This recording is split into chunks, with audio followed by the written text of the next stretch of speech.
Terus ngeten nggih menyangkut nikah gitu. Terus kalau wakilul wali itu biasanya misalnya kan saya bilang misalnya saya nikahkan Haris kan misalnya zawat angkah duka wa zawat duka binta fulan.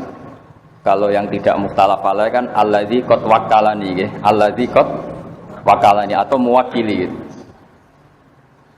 Tapi kalau di Indonesia itu hampir pasti itu sah. Makanya ini kan saya ajarkan ke antum ini tatbiki fikih. Tatbiki fikih itu begini ya. Di Indonesia itu kan saya sering alami ya. Misalnya ada taukil kan walinya mar'ah tadi, waliul mauliyah tadi. Kan taukilnya ishad. Ishad di depan umum.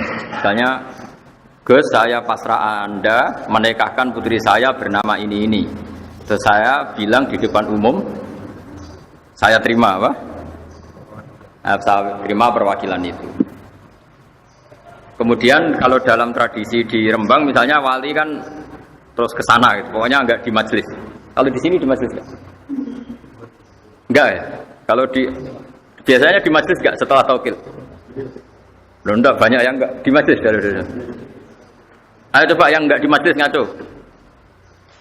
Enggak setelah taukil itu walinya di majelis apa?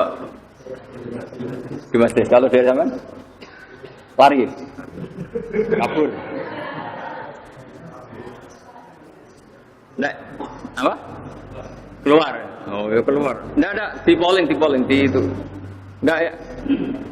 Ada yang di majelis. Dari mana teman? Yang di majelis berapa? Ngaco yang di majelis. Yang walinya agak lari. Berapa juga? Dua. Nah ini penting ya, karena nanti turunan hukumnya itu begini ya. Maro'ahul muslimuna hasanan bahwa indawohi hasanan. Karena ini sama-sama resiko, ini saya jelasin ya.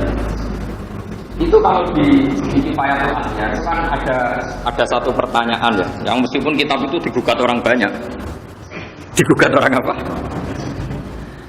Kan kalau syarat nikah yang pokok kan wali, ya, zaud. Berarti berapa? 2 ya. Terus 2 saksi, 4. Berarti aktornya kan hanya 4. Tapi kitab Kifayatul Akhyar itu menyebut entah karena saking simpelnya, entah karena memang itunya menjadikan orang salah paham. Itu kan begitu. Kalau wali sudah memasrahkan ke seseorang, kemudian wa aqdal wakil, maka tidak sah. Tidak sahnya itu yang di Kifayatul Akhyar maksudnya karena aktornya hanya 4. Sekarang yang wali jadi sahih. Berarti sahihnya kan 1. Itu kan jadi masalah besar. Entah saking ikhtiarnya kiai Jawa entah gimana. Walhasil itu karena takut takbir itu wali itu nggak boleh di majelis karena di situ ada ancaman wahadorol wali wa aqdal wakil. Paham sih kalau maksud kan? Padahal suratul masalah itu beda dengan yang kita alami karena kita alami itu kan saksi banyak sekali. Pak nggih. Wali wis wong ra kanggo, pokoke wis bar nyekseni ya sudah. Sehingga wali ketika tidak mengatakan saya ini mewakili, wali apa wakilul wali tidak mengatakan alladzi qad wakalana itu mewakili, ini kan sudah diisyadkan apa? Itu sah karena suhud atau saksi itu kan tahu semua kalau kita ini hanya menikahkan atas nama apa? Wakil. Tapi kalau kebalikannya, misalnya saya menjadi wakilnya Haris dalam menerima nikah. Katanya misalnya angkah buka wasbag ini, terus saya hanya bilang qabil tu nikah wa taswija bil maril maqdur. Saya lupa atau sengaja bilang lagu. Maka ini untungnya ulama bilang batal. Enggak ada ulama yang mengatakan itu menjadi milik saya. Para payu rapi Pak Haris kan. Nah, padahal tadi karena kalau dalam konteks qabil tu nikah wa taswija bil madhuri itu kalau nggak bilang lagu, untungnya ulama bilang nggak sah. Ini masih untung tidak diputuskan milik wakil. Ya ini kan jelas. Fa illam yakul lahu wa nawahu lam yasihan nikahu li anna syuhuda al mustarad hudurum bi kama taqaddam latila alahum alani. Ini penting kalau aturakan karena nanti itu dalam teori fikih ya, dalam teori fikih. Ulama itu kelihatan tidak konsisten karena begini maksudnya tidak konsisten. Tapi baik, konsisten itu kadang baik. Misalnya begini, syarat nikah dalam madzhab Syafi'i itu 2 apa banyak? Tidak jauh, kan hanya 2. Tapi di takbir-takbir itu, misalnya seperti ini, lam yasihhan nikahu li anna syuhuda al mustarad huduruhum fihi kama taqaddam.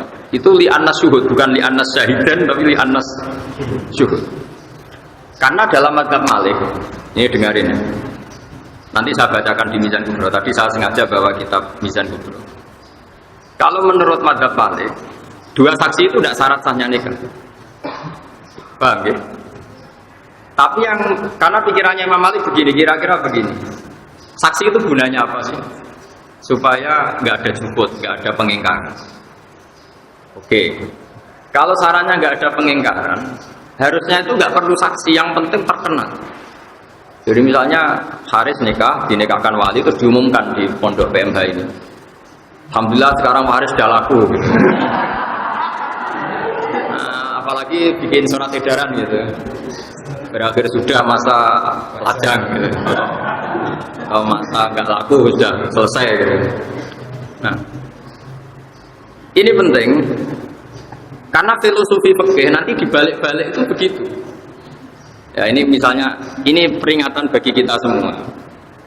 Jadi kalau Imam Malik ini kelirunya orang-orang yang kawin sirri ya. Kadang-kadang pikirannya kalau misalnya dia wakilah, sahid itu tidak syarat. Saya ulang lagi ya. Misalnya dalam kitab Kutubul Madzhab Al-Arba'ah, kadang itu kan dipotong. Di situ diterangkan wakilah, sahid itu tidak syarat sah. Jangan kira kalau misalnya Madzhab Malik mengatakan sahid itu tidak syarat sah, kemudian ini nggak terganti oleh aturan yang lain. Paham ya maksudnya? Makanya kenapa kiai-kiai kita itu anti talfek, anti intikal madzhab. Sebetulnya bukan masalah intikalnya. Nggak ada jaminan kalau kata-kata ini diket atau ditaksir, diikhtisor, kemudian nggak ada syarat lain. Ini misalnya saya bacakan ya. Nah ini supaya kulino saja ya, bahwa di masalah-masalah nikah itu masalah yang yuftatu fil afdha malah yuftatu fil wiriya. Eling-eling napa yuftatu fil afdha malah yuftatu napa fil wiriya. Jadi yang terkait perempuan itu untuk sahnya itu lebih ikhtiyat ketimbang urusan yang di lain masalah perempuan. Ini kalau baca gitu. Ini kitab Mizan Kubro yang relatif setiap intikal madzhab itu ada penjelasannya. Wa min dzalika qaulu a'immati salasa innahu la yasihun nikahu illa bi syahadatin. Ma'a qauli Malikin innahu yasihu min ghairi syahadah. Memang teksnya innahu yasihu min ghairi. Tapi kamu jangan mengira bayangannya terus hanya kamu dan wali kemudian sah. Sama seperti misalnya Abu Hanifah bilang nikah itu sah tanpa saksi, tanpa wali. Jangan kira tanpa wali itu tidak ada wali. Maksudnya Abu Hanifah itu gini. Tetap dengan wali, tapi yang penting dia memberi izin, tapi tidak harus dia yang menikahkan. Gak apa-apa perempuannya menikahkan sama orang lain, pasrah orang lain. Yang penting walinya memberi izin. Orang kok tanpa wali, tanpa pamit itu enggak. Paham ya? Nah ini kalau bocor. Jadi itu memang resiko orang-orang wong yang kuwacur. Kalau bocor. Ma'a qauli Malikin innahu yasihu min ghairi syahadatin. Illa annahu yu'tabaru fihil isya'atu wa tarku taradi bil kitman hatta law aqda fi sirri atau law uqida fi sirri wastarata kitmanan nikahi fusikha indah. Jadi kata Imam Malik nikah itu enggak usah saksi tapi cukup isya'ah. Makanya nikah kayak di Indonesia itu mesti sahnya. Karena misalnya syaratnya 2 saksi itu adil, misalnya syaratnya 2 saksi itu adil. Ternyata 2 saksi itu tidak adil. Nggak masalah kalau di Indonesia, karena kan orang yang menyaksikan kan banyak. Jadi itu isya'ah apa? Apalagi sebelumnya sudah ada undangan nikah macam-macam. Bahwa Pak Haris sudah laku. Seminggu sebelumnya kan tahu semua di WA karena dia kaul ya. Semua orang dikasih tahu kalau sudah laku. Itu nggak harus adil, karena kata Imam Malik, kata beliau yu'ta baru fihil isya'ah apa? Isya'ah itu terkenal dari kata sya'ah, no? Sya'ah itu maknanya apa? Terkenal kayak ayat innal ladzina yuhibbuna an tasi'al fahisah menjadi terkenal. Juga boleh. Nah, terus sekarang andekan 2 saksi itu fasik. Kata Imam Malik boleh, kata Abu Hanifah boleh, kata Imam Syafi'i enggak. 2 saksi itu harus adil. Wa amal fasiqoni fa innahu yahsulu bima al isaatu bin nikah. Wa dzalika kafin fil khurus an suratin nikah istifah. Jadi misalnya ada saksi itu fasik-fasik, enggak apa-apa, malah fasik itu cangkeman, anggar wong diceritani. Ini jadi butuhnya itu kan perempuan ini jelas miliknya ini. Kalau miliknya ini nggak ada saksinya kan, misalnya ada mbak-mbak cantik kan satu pondok punya harapan semua. Nah itu kalau ada orang nikah secara sirri kan ternyata harus dinikah orang kan kecewa. Nanti kalau ujung-ujung hamil juga orang curiga. Tapi kalau isya'ah kawinnya terbuka, sing berharap ya wis putus asa, paham ya? Nanti misalnya hamil ya jelas asal-usulnya karena sudah nikah. Makanya kata Imam Malik, saksi loro itu, saksi dua itu filosofinya bukan saksinya, tapi isya'ahnya, no? Paham ya? Paham gitu. Terus ini penting kulatur. Jadi ini filosofi nikah. Ya, filosofi nikah misalnya menyangkut dua saksi macam-macam. Itu kadang dua saksi. Ketika misalnya Anda baca kitab apa Madzhabul Arba'ah, wakila misalnya atau waqala Malik yasihu nikah bila syahid atau bila syuhud. Ini jangan menjebak Anda lalu Anda berspekulasi nikah tanpa saksi, karena sebenarnya Imam Malik mengatakan tanpa saksi itu ora perlu nunjuk saksi dua terus yang tanda tangan dua seperti dalam tradisi kita, enggak. Maksudnya enggak terus tanpa itu enggak, yang penting isya apa? Tadi misalnya di majelis ini hari saya nikahkan, enggak apa-apa misalnya enggak ada saksi, ya apa-apa kan mus ini ya saksi gitu. Jadi cara Imam Malik saksi itu bisa diganti apa? Isya. Makanya kenapa kiai-kiai itu mati-matian melarang santri sinau fiqhul madzhabil arba. Karena mesti rawi pengarangnya ini main potong saja. Main apa? Ketika Imam Abu Hanifah mengatakan bila waliin, itu maksudnya bila wali yang mengijabkan. Bukan berarti tidak mensyaratkan izinnya wali. Paham? Jadi ini masalah-masalah yang apa? Anak-anak Ma'had Ali itu harus tahu. Jadi itu ya, jadi apa, masalah-masalah seperti ini kita harus tahqiq ya. Terus sekarang ini yang khas-khasnya orang alim ya. Kamu juga harus tahu. Misalnya ada suratul masalah. Ini dengerin ya. Wali menikahi mauliyahnya. Wali harus menikahi yang dinikahkan. Mungkin kalau fikih anak-anak yang masih ngaji fikih belum panjang kan kayak mukhal. Karena berarti wali itu kan bayangannya orang kan bapak. Masa bapak menikahi putrinya? Kan tidak mungkin. Tapi sampean kan Ismail Ali, ada saja wali yang nanti itu menjadi suaminya yang diwaleni. Itu tadi misalnya bapaknya mati kan ditimbah. Rata-rata mbah mati tanda. Mati kan? Itu kalau bapak mati, mbah mati kan diganti akun sakik. Masih haram lagi kan? Tapi nanti kalau akun sakik ini mati diganti apa? Ibnul Ah. Berarti Ibnul Ah sama yang diwaleni kan misalnya. Paham ya? Berarti mungkin saja ada suratul masalah di mana wali ini calon zawj. Paham ya? Ya coba yang wali bapak doa. Oke, nah bapak kan jelas gak mungkin nikah sama putrinya. Mbak, tidak mungkin. Sekarang coba bapak kalau mati diganti siapa? Mbak. Tapi nggak boleh kamu bacakan mbak kriminal, harus dibacakan abul ah apa? Karena kalau kamu bacakan mbak, bisa mbak dari ibu. Ini tidak wali, harus sedel ya. Bapak dan jat, harus ditekoi ini jat maknanya abul ah. Karena kalau kamu bilang mbak tok, nanti resikonya nang mbak kok ibu bolong-bolong. Karena kalau mau Jawa tiba itu bisa. Makanya sekarang saya tanya, kalau bapak mati, mbah mati, walinya siapa? Akun sakit. Kalau akun sakit gak ada, Ibnul Ah. Sekarang Ibnul Ah sama yang dinikahkan misanan kan? Misanan itu sah nikah enggak? Salah. Padahal kalau nanti wali-wali akrab itu mati semua atau hilang, walinya kan misanannya itu. Jebule ingin sendiri. Paham? Ini Mahatali itu, gue keren-kerenan Mahatali atau bakas ini. Tapi kadang kiai ini raro. Mikir boleh bujur doang di ramu tolak nih. Nah itu pun, ya makanya itu pun didiskusikan oleh para ulama.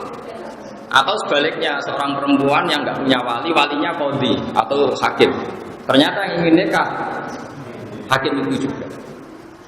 Ini saya bacakan misalnya. Wa min dzalika qaulu Abi Hanifah wa Malik.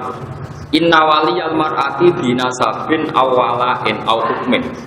Karena bisa jadi wali itu kan kadang unsur genetik, nasab atau wala. Kalau sekarang nggak ada ya, karena nggak ada budak. Atau unsur dia punya wilayah, punya syaukah, yaitu kalau yang terkenal disebut qadhi atau siapa? Sultan ya. Kalau di sini mungkin naib ya. Lahu ayyuzawwija nafsahu minha alal itlaq. Dia karena posisinya misanan kan tetap hukum dasarnya boleh nikah. Problemnya kalau dia nikah kan ya dia juga yang menikahkan karena dia wali. Wah, senang pekik. Dan kita mahat Ali ini, gaya-gayaan kan. Jadi Imam Mahat Ali mau ijazah terus goblok malah sini-sini mau. Ya. Ma'a qauli Ahmad innahu la yuzawwiju nafsahu minha illa bi tariqi tawqilihi ghairuhu. Wa dzalika li alla yakuna mujiban qabilan. Solusinya apa? Cara Imam Ahmad solusinya eba-ebane wali tadi taukil. Pantes-pantese kok ana sing nekahno dekne qabil. Si wali tadi, misanan tadi kalau menikahkan kan dia wali. Tapi dia juga yang bilang qabil itu. Karena itu gendeng misalnya di majelis. Kamu perempuan, saya nikahkan kamu dengan saya. Karena memang dia statusnya double, ya wali, ya zaud ya dia. Ya tadi dalam suratul masalah, sing wali itu orang yang boleh menikahi. Kalau bapak kan bilang nggak boleh menikahi putrinya, enggak mungkin. Paman nggak mungkin. Tapi kan ada kemungkinan setelah ini tek semua kan misalnya. Ya sesuai urutan yang di Kitabul Asobat. Pokoknya walhasilnya ada suratul masalah, yang wali itu sah nikah dengan yang diwalain, ya Pak. Solusinya gimana? Dia itu pastinya harus mengakatkan. Tapi dia juga qabil penerima nikah. Solusinya kata Imam Ahmad, pantas-pantas saja. Jadi yang bilang gini, misalnya saya bilang, aku akad no. Dan yang punya otoritas taukil memang saya, karena saya ini wali. Tapi nanti saya calon qabil, calon penerima. Makanya ini solusinya kata Imam Ahmad, innahu la yuzawwiju nafsahu minha illa bi tariqi tawqilihi ghairuhu fi dzalika li alla yakuna mujiban qabilan. Tapi kata Imam Syafi'i, wa ma'a qauli Syafi'i innahu la yajuzu lahu qabul bi nafsi wa la yuwakkilu ghairuhu bal yuzawwijul hakim wal khalifah tarana ibn. Dari Imam Syafi'i, yusdene dadi qabil lah ya lucu, wong wali kok dadi bojo. Pokoke pantes-pantes iku diliakno kabeh. Dilihatno kabeh kok dadine wali yo dipasrahno. Engko dekne kabulun nikah yo dipasrahno. Dadi ibu penonton terus untuk bojo ngono.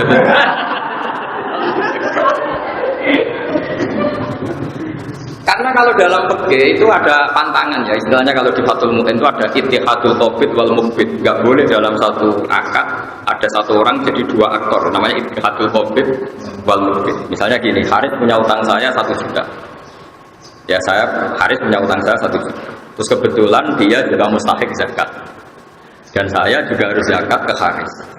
Saya tidak boleh bilang gini, Haris, uang saya yang di kamu 1 juta, minongko zakat saya ke kamu. Itu tidak boleh karena Haris adalah qabid, penerima zakat. Dia juga mukbid menerimakan zakat ke dirinya sendiri. Kalau dalam fikih kan masalah ittihadul qabid wal mukbid. Ya sama seperti wali yang boleh menikahi yang diwalikan. Karena tadi misanan tadi misalnya suratul masalah apa? Misanannya dalam Jawa bahasa Indonesia ada sepupu ya. Misanan ada sepupu ya. Itu kan sudah boleh nikah kan. Tapi problemnya dia itu wali ya. Kalau dia menikahkan dan dia qabil kan ittihadul qabid wal mukbid, dia sendiri yang menikahkan. Mana misanan duwe misanan ayu penak iso ngancam. Nek gak rapi rata nikahno sapa-sapa. Dimbar dulu. Tapi di fikih itu gampang. Kalau wali nggak mau menikahkan perempuan yang ingin nikah, apalagi perempuan tadi sudah akilah baligho dan menunjuk lelaki yang disenangi, itu kalau wali menolak disebut wali adil. Kalau wali adil itu sulibati wilayah, walinya dicek. Jadi itu masih ada peluang. Jadi ini kalau ngancam dibalik diancam, nggak apa-apa, malah wali kamu hilang, nggak kabur. Jadi itu, ya ini penting ya, ini peke-peke yang harus Anda ketahui. Terus ini ada masalah-masalah yang harus diketahui juga, ini yang sering terjadi di Indonesia. Ya semoga, ya ini meskipun kasus tapi harus dipelajari. Kan banyak juga kita ini sering ngadepi masalah di mana orang yang sewu kecelakaan. Jadi sebelum nikah sudah hamil. Itu sampai sekarang jadi perdebatan. Ya sebelum nikah sudah hamil. Itu baik di nikah yang menghamili maupun enggak, itu ada iddah apa enggak? Saya ulang lagi ya. Kalau dinikahi orang yang menghamili atau enggak, itu perlu iddah enggak? Karena posisi apa? Kecelakaan hamil, posisi menghamil. Nah, karena perdebatan yang lama itu satu, ketika ada ayat wala tangiku manakaha abaukum minan nisa illa maqad salaf. Itu nikah maknane akad. Apa nikah maknane wati? Wati itu bukan intim. Kalau selain mazhab Syafi'i mengatakan nikah di situ maknanya baik nikah sah maupun nikah atau wati. Sehingga misalnya Zaid punya bapak, yang bapaknya Zaid itu mensetujui Sri zina. Itu Zaid itu nggak boleh menikahi Sri karena Zaid ini dianggap juga anaknya Sri. Karena selain mazhab Syafi'i kalau maknanya gini, kamu jangan mewati orang yang pernah diwati bapak kamu, sehingga memasukkan zina, memasukkan nikah sahih. Jadi nikah sahih yang masuk itu nikah zina apa? Zina juga.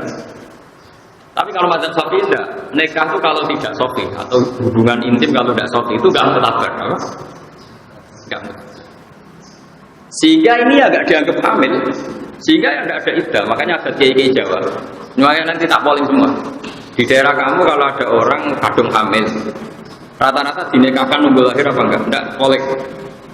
Di daerah kamu mungkin pernah dengar. Enggak usah nunggu kelahiran tuh. Pengalaman di Singapura kan. Nah, enggak di polling aja ini dijawab karena agama ini butuh konsensus. Saya sudah bilang tadi, mara'ahul muslimuna hasanan bahwa indawahi hasan. Saya sendiri munfarid atau ahadi. Saya enggak boleh berstatement hukum sendiri, harus nunggu konsensus. Saya ini termasuk orang bisa baca kitab, tapi kalau saya ada kejadian, pasti saya tanya zaman bapak kayak apa, Mbah Mun kayak apa, dulu zaman Mbah Zubair kayak apa. Karena kita butuh konsensus. Paham ya? Karena ini masalah ijtihadiyah, itu yang mengesahkan adalah konsensusnya ulama, disebut apa? Ijma. Dan sama saya tanya, kalau ada orang hamil sebelum nikah, lalu kalau mau nikah, baik sama yang menghamili bapak enggak, nunggu melahirkan enggak? Ya enggak yang betul. Enggak ngaco. Enggak kan? Alasannya apa coba? Loh kok enggak ada mana alasan kultural, ada alasan pakainya kenapa? Karena tadi kalau dalam mazhab Syafi'i yang dikatakan hamil menjadi hukum iddah yang hamil yang karena akad sahih. Nasab juga sama, yang dikatakan nasab saya lewat nakah sahih. Sehingga dalam mazhab Syafi'i misalnya ada seorang hubungan intim zina terus punya anak putri. Setelah itu 3 bulan dia nikahi. Anaknya nanti bapaknya nggak bisa jadi wali karena anaknya putri tadi tidak bisa intisab ke bapaknya karena produk ilegal. Makanya kita sebagai kiai itu sering bilang gini, misalnya ada orang nyun sewu hamil 3 bulan. Terus yang menghamili mau nikah, mau menikahi. Oke, kita nikahkan tadi. Karena takut kalau nggak dinikahkan nanti zina lagi macam-macam. Itu pasti kita bilang begini sama bapaknya. Nanti kalau anak kamu perempuan kamu tidak walinya. Karena ini kadung 3 bulan. Artinya karuan anak ini tidak faktor produk nikah sahih. Sehingga intisamnya anak tadi kalau putri nggak bisa ke bapak. Paham ya? Ini kamu harus ngomong gitu. Ini kulil haqqa walau kana umron. Kamu jangan diem. Nanti kalau kamu diem, anaknya nanti dinikahkan bapaknya. Sebenarnya dia bapak betul karena memang mani yang jadi dia anaknya.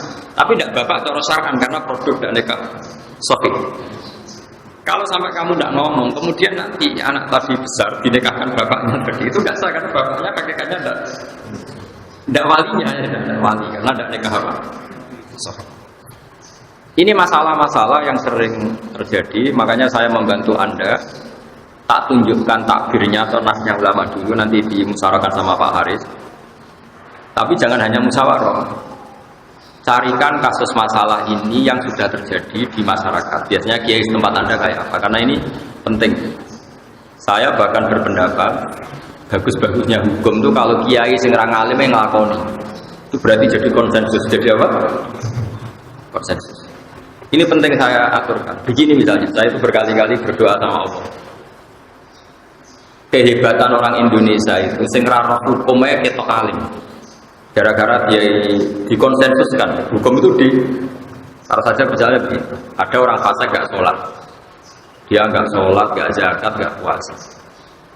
Tapi menjadi gerakan massal di Indonesia, nah, namanya ngawinkan putri itu harus undang kiai. Jika orang nggak sholat, nggak zakat, nggak puasa, kalau putri neneknya yang undang kiai. Ini jadi konsensus. Sehingga orang fasik yang gedeng kiai lama, pendak ngawin anak itu undang. Akhirnya nikah ini bisa berjalan secara syar'an. Karena kiainya datang terus tanya, ini ada hubungan kerabat enggak, mahram enggak, rodok enggak. Kalau sudah memenuhi syarat, dinikahkan secara sah. Meskipun orang ini benci kiai, tapi dia dipaksa oleh satu komunitas. Nikah undang kiai itu elek, kayak rasa. Ini pentingnya konsensus. Padahal si walinya tadi nggak ngerti pentingnya kiai, bahkan benci kiai seumur-umurnya. Nah menurut saya dalam konteks seperti ini kiainya wajib datang. Karena dengan dia datang berarti nikah yang terjadi adalah syar'i. Begitu juga saat tadi ngaji di Jepara sama Gus Jobur tadi.